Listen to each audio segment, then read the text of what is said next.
नमस्कार मित्रांनो, आपल्या मालिका मंत्र या मराठी यूट्यूब चॅनलवरती तुमच्या सर्वांचं मनापासून स्वागत आहे। जर तुम्ही आपल्या मालिका मंत्र या मराठी यूट्यूब चॅनलवर नवीन असाल तर चॅनलला सबस्क्राईब करा व व्हिडिओला लाईक करा आणि सायलीसाठी आजचा व्हिडिओ पूर्ण बघा। ठरलं तर मग या मालिकेच्या जबरदस्त येणाऱ्या भागामध्ये अक्षय तृतीयेला ज्यावेळेस स्वतःला सिद्ध करण्यासाठी आता इकडे सायलीनं जो प्रण उचलला आहे त्यामुळे जी गोष्ट समोर आली आहे ती एकदम जबरदस्त आहे। अक्षय तृतीयेला या सगळ्यांमध्ये स्वतःला अर्जुनची आपण कसे अनुरूप आहोत हे सिद्ध करत असताना इकडे आता ताबडतोब सायलीच्या पायावरील तुळशीपत्राचं सत्य समोर आलंय आणि ते सत्य पाहिल्यावरती सगळ्यांच्याच पायाखालची जमीन हदरली आहे। बरं इतकंच नाही तर या सगळ्यामध्ये आता प्रतिमाला जुन्या गोष्टी आठवलेल्या आहेत। सायलीच्या पायावरील तुळशीपत्र बघताना प्रतिमानं तन्वी तन्वी असा जोरदार आवाज करत या सगळ्यामध्ये आता सायलीला ओळखलेलं आहे। खूप मोठ्या प्रमाणामध्ये या गोष्टी घडलेल्या आहेत। नक्की काय घडलंय? सायलीच्या पायावरील तुळशीपत्र दिसताच एकच हंगामा झालाय आणि प्रियाचा खोटारडेपणा कसा समोर आलाय, अक्षय तृतीयाला सायलीला कसा न्याय मिळालाय पाहूयात। इकडं सायलीनं अक्षय तृतीयेच्या दिवशीचं चॅलेंज तर घेतलं। अर्जुन म्हणतो तुम्हाला काय गरज होती हे चॅलेंज पूर्ण करण्याची, यावरती हे चॅलेंज घेण्याचीच काय गरज होती असं म्हणल्यावरती मग आता इकडं सायली सांगायला लागते, हे बघा अर्जुन सर, चॅलेंज घेण्याची गरज होती कारण ना मला आता आपलं नातं या सगळ्यांच्या समोर आणायचं आहे। आपल्या नात्याला मान्य न करणारी पूर्ण आजी आणि कल्पना आई या दोघींना मला सिद्ध करायचं आहे की आपलं नातं किती पवित्र आहे। त्यावरती मग अर्जुन म्हणतो आणि तुम्हाला काय वाटतंय त्या दोघीजणी लगेचच तुमचं नातं ॲक्सेप्ट करतील? यावरती सायली म्हणते हो, कारण त्या दोघीजणी डोळ्यांना ज्या गोष्टी दिसत आहेत ना त्या गोष्टींना कधीही नकार देतील असं मला वाटत नाही आहे। बाकी प्रियाचं वगैरे म्हणाल तर त्याच्याशी मला काही देणं घेणं नाही आहे, पण या सगळ्यामध्ये मी माझ्या नात्याला सिद्ध करणार। बरं आता हे सगळं चालू असताना दोघांच्या मध्ये आता कॉम्पिटिशन होणार असते, म्हणजे तन्वी आपल्या नवऱ्यासाठी काय करू शकते तर सायली आपल्या नवऱ्यासाठी काय करणार या सगळ्यांचं आता इकडं पाहिलं जाणार असतं। त्यावेळेला मग मात्र इकडे कल्पना विचार करत असते की काहीही झालं ना तरी ही तन्वी आता अश्विनसाठी अनुरूप आहे आणि लवकरात लवकर या घरामध्ये पाळणा हलला पाहिजे असा विचार करत असताना तिला समोरून येणाऱ्या सत्याची बिलकुल कल्पना नसते। मग तोपर्यंत इकडे सगळेजण आता नक्की सायली स्वतःला अनुरूप सिद्ध करण्यासाठी काय करणार याचा विचार करत असतात। रविराज म्हणतात कसले हे घरातल्या घरात कॉम्पिटिशन आहे। यावरती प्रतिमा सांगते कसं आहे, कॉम्पिटिशन म्हणजे हे एक निमित्त मात्र आहे, त्या निमित्तानं आपल्याला दोन्ही मुलं एकमेकांसाठी कशी अनुरूप आहेत हे समजेल। तर रविराज म्हणतात ठीक आहे, आता सायलीनं चॅलेंज दिलं म्हटल्यावरती इकडं प्रतिमा काही नाही म्हणणार नाही आहे। मग प्रतिमा आणि आता इकडे सगळेच जण वाट पाहत असतात की सायली आता नक्की काय करणार।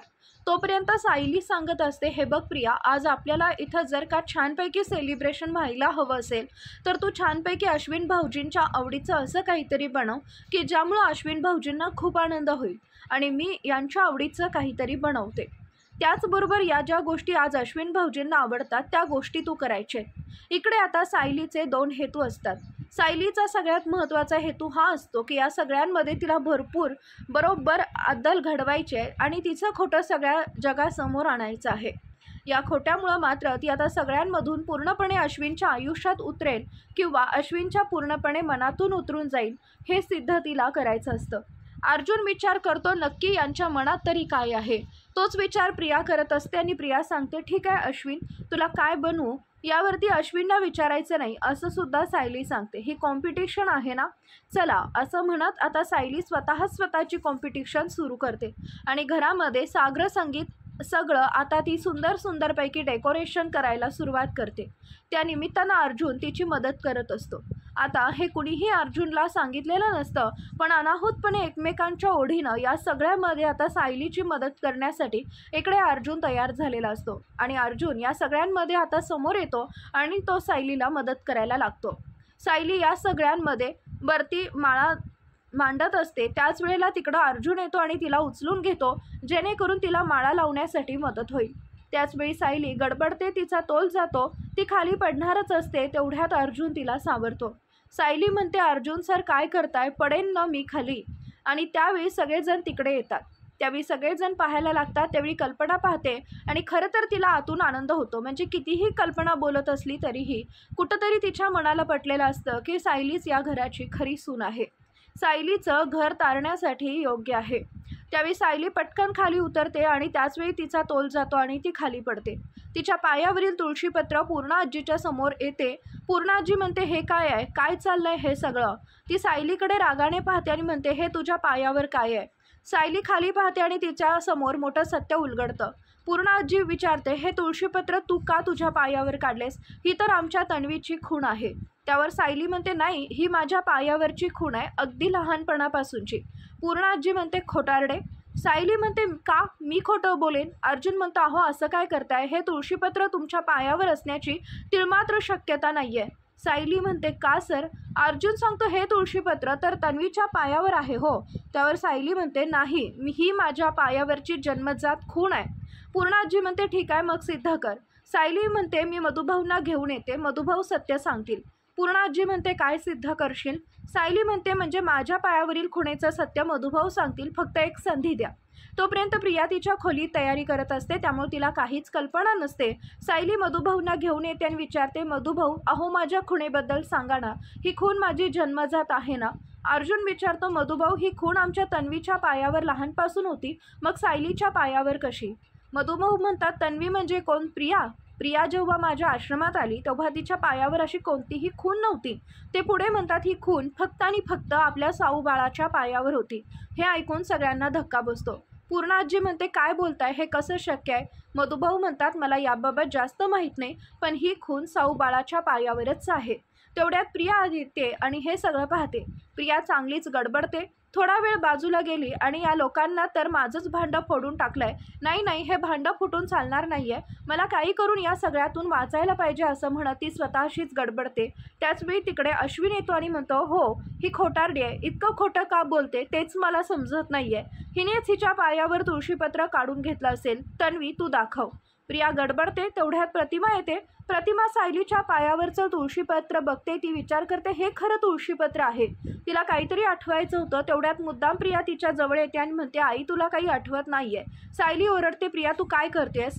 यावर प्रिया म्हणते, काही नाही, आईला काहीच आठवत नाहीये। प्रिया बोलता बोलता चुकून म्हणते, आई महिपतला माही। हे वाक्य अर्जुन ऐकतो। तो विचार करतो, ही तर म्हणते की घरी गेलेलीच आठवत नाहीये, मग आता ही काहीही बोलतीये। रविराज इकडं प्रतिमाला थांबवतात। प्रतिमा काय होतंय? त्यावर प्रतिमा सांगते, सायलीच्या पायावरची खूण ही तन्वीचीच खूण आहे, मी माझ्या मुलीच्या पायावरची खूण कधीच विसरू शकत नाही। रविराजांना हे लक्षात येतं की प्रतिमाला काही गोष्टी आठवल्यात। रविराज विचारतात, तुला कसं समजलं? प्रतिमा स्पष्ट करते, माझ्या मुलीच्या पायावरची तुळशीपत्राची खूण आणि प्रियाच्या पायावरची खूण यामध्ये खूप मोठा फरक आहे। सायलीच्या पायावरची खूण खरी आहे, ही खूण गोंदवल्याची आहे, म्हणजे जशी हल्ली टॅटू काढतात ना तशी नाही, तर जन्मजात आहे। एक आई म्हणून मी हे खात्रीनं सांगू शकते। तेवढ्यात मधुभाऊही पुढे येतात आणि म्हणतात, नियतीचा न्याय बघा, जर पुरावा हवा असेल तर आमचं आश्रमाचं रजिस्टर आहे, त्यामध्ये नोंद आहे की जेव्हा साऊबाळ सापडली तेव्हा तिच्या पायावर ही खूण होती। आणि आता मला आठवतंय, सायलीचा वाढदिवस आणि साऊबाळाचा वाढदिवस नेमका एकाच दिवशी आहे, म्हणजे हा फक्त योगायोग नाही, काहीतरी गडबड आहे। मधुभाऊ म्हणतात, मी ते रजिस्टर लवकरच तुम्हाला दाखवतो। हे सगळं ऐकून प्रिया पूर्ण गडबडते। तिला समजते की आपल्यावरचा आरोप आता सिद्ध झालाय आणि अखेर सर्वांसमोर सिद्ध होतं, सायलीच खरी तन्वी आहे।